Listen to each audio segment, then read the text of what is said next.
ಇಂದೇ ಡೌನ್ಲೋಡ್ ಮಾಡಿ ಮತ್ತು ನಿಮ್ಮ ನೆಚ್ಚಿನ ಶೋಗಳನ್ನು ಆನಂದಿಸಿ.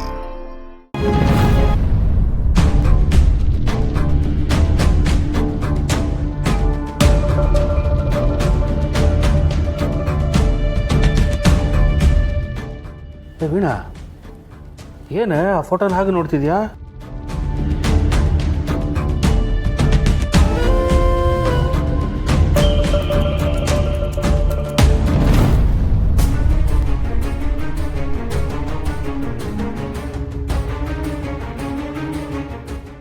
ಇದೆಲ್ಲ ಸಿಕ್ತು ನಿನಗೆ? ರೀ, ಅದು ಅತ್ತೆ ಮನೇಲಿತ್ತು. ಅದು ಹೇಗೆ ನನ್ನ ಬ್ಯಾಗಲ್ಲಿ ಬಂತೋ ಗೊತ್ತಾಗಲಿಲ್ಲ. ಬ್ಯಾಗಲ್ಲಿ ಸಿಕ್ತು. ರೀ, ನಿಮಗೆ ವಿಷಯ ಗೊತ್ತಾಯ್ತಾ? ಏನು ವಿಷಯ? ಅದೇ ಈ ಫೋಟೋದಲ್ಲಿದ್ದಾರಲ್ಲ, ಇವರು ಅತ್ತೆ ಕ್ಲೋಸ್ ಫ್ರೆಂಡು. ಇವ್ರು ತೀರ್ಕೊಂಡ್ಬಿಟ್ರು ರೀ.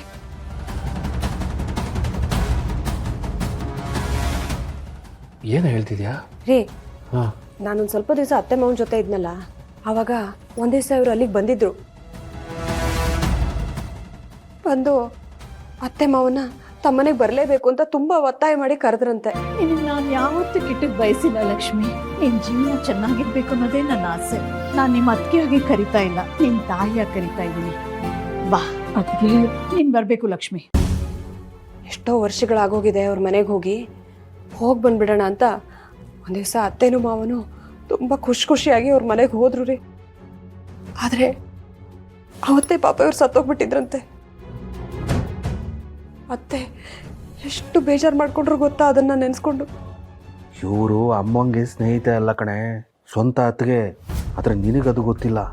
ಅಮ್ಮ ತವ್ರ ಮನೆಗೆ ಹೋದಾಗ ಅತ್ತಿಗೆ ಸಾವು ನೋಡಿ ತುಂಬ ಹತ್ತಿದ್ದಾರೆ. ಅಲ್ಲ ರೀ, ಪಾಪ ನೋಡ್ರಿ ಇವ್ರನ್ನ. ಇವ್ರಿಗೇನು ಸಾಯೋ ವಯಸ್ಸ? ಪಾಪ ಏನೇನು ಆಸೆಗಳಿದ್ವೋ ಏನೋ ಇವ್ರಿಗೆ. ಇವ್ರಿಗೊಬ್ಬ ಮಗ ಇದ್ದಾನಂತೆ. ಮಗನ ಮದುವೆ ನೋಡಬೇಕು ಅಂತೆಲ್ಲ ಆಸೆ ಇಟ್ಕೊಳ್ಳೋದಿಲ್ವೇನ್ರಿ? ದೇವರು ತುಂಬ ಅನ್ಯಾಯ ಮಾಡಿಬಿಟ್ಟ ಇವ್ರಿಗೆ.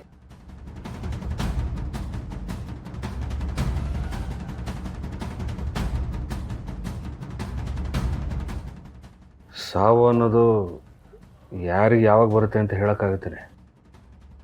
ಯಾರೋ ಮಾಡಿದ ತಪ್ಪಿಗೆ ನಾವು ಬಲಿಪಶು ಆಗ್ಬಿಡ್ತೀವಿ ಅಷ್ಟೇ. ಏನ್ರಿ ಹಾಗಂದ್ರೆ?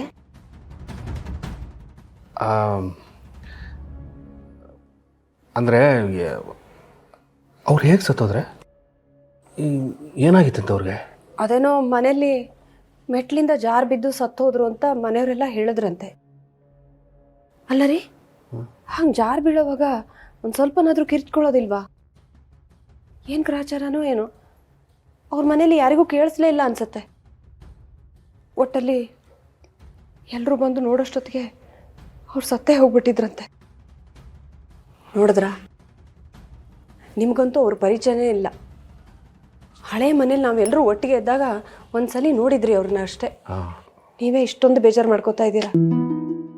ಇನ್ನು ಅತ್ತೆಗೆ ಎಷ್ಟು ಬೇಜಾರಾಗಿರ್ಬೇಡ.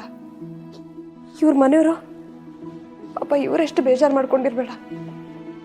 ಅತ್ತೆಗಂತೂ ತಮ್ಮವರು ಅಂತ ಯಾರೂ ಇರಲೇ ಇಲ್ಲ. ಈ ಲಲಿತಮ್ಮನೇ ಅತ್ತಿಗೆ ಅಂತ ಕರ್ಕೊಂಡು ಖುಷಿಯಾಗಿ ಓಡಾಡ್ಕೊಂಡಿರೋರು. ಈಗ ಇವರು ಇಲ್ದಂಗೆ ಆಗೋಯ್ತು. ದೇವರು ಒಳ್ಳೆಯವ್ರನ್ನ ಬೇಗ ತನ್ನ ಹತ್ರ ಕರ್ಸ್ಕೊಂಡ್ಬಿಡ್ತಾನೆ.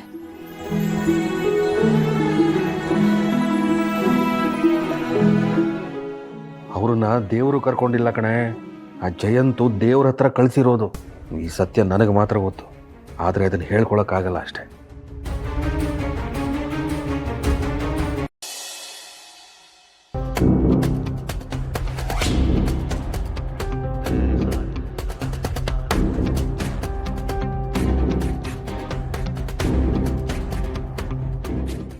ಶಾಂತಮ್ಮ, ಬಂದೆ.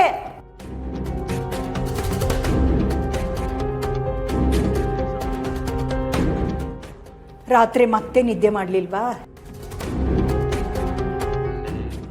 ಇಲ್ಲ ಶಾಂತಮ್ಮ, ಎಷ್ಟು ಪ್ರಯತ್ನ ಮಾಡಿದ್ರೂ ನಿದ್ದೆ ಬರಲಿಲ್ಲ.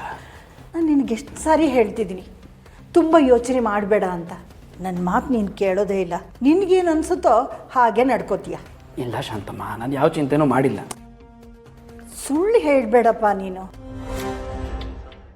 ಇದುವರೆಗೂ ನನ್ನ ಹೆಂಡತಿ ನನಗೆ ಸಿಗಲಿಲ್ಲ ಅಂತ ನೀನು ಚಿಂತೆ ಮಾಡ್ತಾಯಿದ್ದೆ. ಈಗ ನೀನು ಏನು ಚಿಂತೆ ಮಾಡ್ತಿದೀಯ ಅಂತ ನಾನು ಹೇಳಲಾ?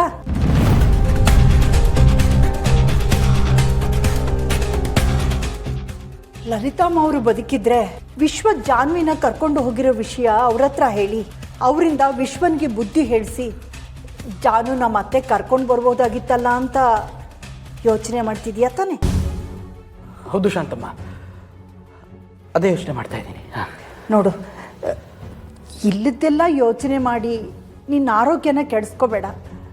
ಒಂದು ದಾರಿ ಮುಚ್ಚಿದ್ರೆ ಏನಂತೆ, ಆ ದೇವರು ಮತ್ತೊಂದು ದಾರಿ ತೋರಿಸ್ತಾನೆ. ನಿಮ್ಗೆ ತುಂಬ ಬೇಜಾರಾಗಿದೆ, ಒಂದು ಕಪ್ ಕಾಫಿ ಮಾಡ್ಕೊಂಡು ಬರ್ತೀನಿ, ಸಮಾಧಾನ ಆಗುತ್ತೆ. ಇರು.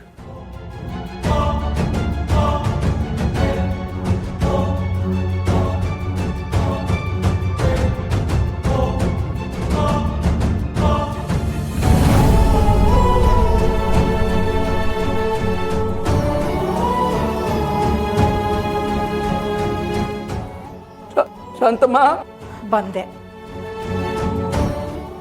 ಶಾಂತಮ್ಮ, ಈ ತಿಥಿ ಕಾರ್ಡ್ ಯಾವಾಗ ಬಂತು? ಬೆಳಗ್ಗೆ ಇವ್ರ ಕಡೆಯವರೇ ಬಂದು ಕೊಟ್ಟೋದ್ರು. ನೀನು ಮಲಗಿರ್ತೀಯ ಅಂತ ನಿನ್ನ ಎಬ್ಬಿಸ್ಲಿಲ್ಲ ಅಷ್ಟೇ. ಇವ್ರ ಕಡೆಯವರು ಅಂದ್ರೆ ಯಾರು ಶಾಂತಮ್ಮ? ನರಸಿಂಹ ಅವರ ಅಣ್ಣ ತಮ್ಮಂದ್ರ ಮನೆಯ ಕಡೆಯವರಂತೆ.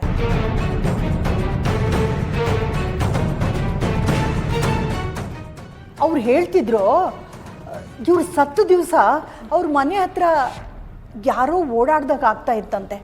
ಅದನ್ನು ಅವ್ರನ್ನ ಯಾರೋ ನೋಡಿದ್ರಂತೆ. ಅಂದರೆ ಸತ್ತವ್ರ ರೀತಿ ಬರೋದುಂಟ ಶಾಂತಮ್ಮ? ಸತ್ತವರು ಏನಾದರೂ ಆಸೆ ಇಟ್ಕೊಂಡು ಸತ್ತೋದ್ರೆ ಆಸೆ ನೆರವೇರ್ಲಿಲ್ಲ ಅಂತ ಪ್ರೇತಾತ್ಮ ಆಗಿ ತಿರುಗ್ತಾರೆ ಅಂತ ಯಾರೋ ಹೇಳಿದ್ದನ್ನು ಕೇಳಿದ್ದೀನಪ್ಪ.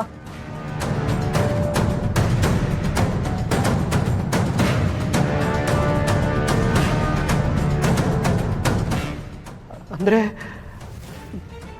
ಇವರಿವಾಗ ಪ್ರೇತಾತ್ಮವಾಗಿ ಬಂದಿದ್ದಾರೆ ಅಂತ ಹೇಳ್ತಾ ಇದ್ದಾರೆ ಶಾಂತಮ್ಮ? ಅಯ್ಯೋ ಹೋಗ್ಲಿ ಬಿಡಪ್ಪ, ನೀನು ಯಾಕೆ ಇಷ್ಟು ಗಾಬರಿ ಆಗ್ತಿದ್ಯಾ? ನೋಡ್ದವನು ಅದು ಯಾರೋ ಕುಡ್ದಿದ್ದ ಅಂತೆ. ಕುಡಿದ ಜ್ಞಾನದಲ್ಲಿ ಅದೇನು ನೋಡಿದಾನೋ ಅದೇನು ಹೇಳಿದಾನೋ ಅವರೇ ಅವನ ಮಾತು ನಂಬಿಲ್ಲ. ನೀನು ಯಾಕೆ ತಲೆ ಕೆಡಿಸ್ಕೊಳ್ತೀಯಾ?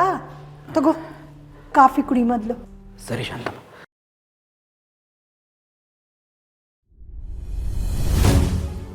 ಈಗೆಲ್ಲ ಮುಗಿದೋಗಿದೆ, ಆದರೂ ನಾನು ಯಾಕೆ ಇದರ ಬಗ್ಗೆ ಇಷ್ಟೊಂದು ಯೋಚನೆ ಮಾಡ್ತಾ ಇದ್ದೀನಿ? ಬೇಡ ಬೇಡ ಅಂತ ಅಂದ್ಕೊಂಡ್ರು ಪದೇ ಪದೇ ಕಾಡ್ತಾ ಇದೆ. ನಾನೇನು ಬೇಕಂತ ಮಾಡಿದ್ದಲ್ವಲ್ಲ, ಆಕಸ್ಮಿಕವಾಗಿ ಆಗೋಗಿದ್ದಾನೆ.